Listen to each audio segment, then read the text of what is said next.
Now we need to show that the points A, B and C are collinear. Okay, let us begin. So first we're going to consider a point O, which is going to be the origin of some coordinate system. So let O be the origin.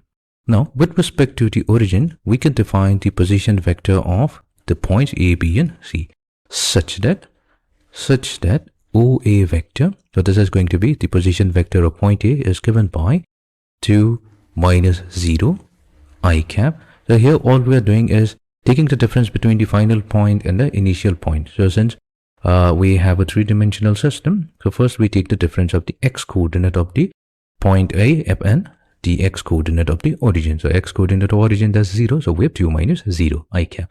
This will be added to the difference of the y coordinate, so we have negative 1 minus 0 j cap added to 3 minus 0 k cap, which means that we have OA vector represented by 2 I cap minus j cap plus 3 k cap. Fine. Similarly, now we can find out the position vector of point B. So that's going to be 4 I cap plus 3 j cap plus k cap. And OC vector, which is the position vector of point C, so that will be 3 I cap plus j cap plus 2 k cap. Now what we'll do, now if we want to understand it with the help of a diagram, so let's say we have 3 points A, B and C, and we have that point O, which is the origin, and we have defined the position vector of each of these points by joining point A and point O and A with the help of a directed line segment. Similarly, join point O and B, point O and C with the help of directed line segments. Now what we'll do, we'll try to find out the vector AB. Using these three position vectors, we can find out AB vector. So AB vector is take the position vector of the endpoint, which is OB vector, and from here subtract the position vector of the initial point, which is O vector. So that means we have 4 I cap plus 3 j cap plus k cap, and from here we are subtracting OA vector. So that's 2 I cap minus j cap plus 3 k cap. Fine. Now let's simplify this. So 4 I cap minus 2 I cap, that's 2 I cap. 3 j cap minus negative j cap, that's 4 j cap. And then we have k cap minus 3 k cap, that's negative 2 k cap. So this is our vector AB. Let's keep it aside for the time being.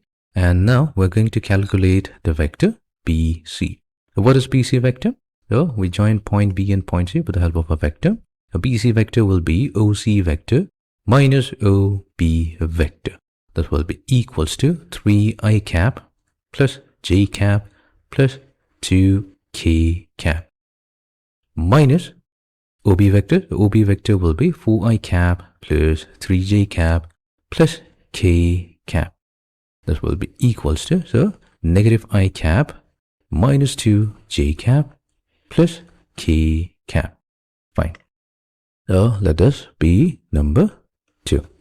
Now what we can do, but here AB vector can be expressed as, if we take negative 2 as the common factor, so we have negative I cap, negative 2 j cap plus k cap.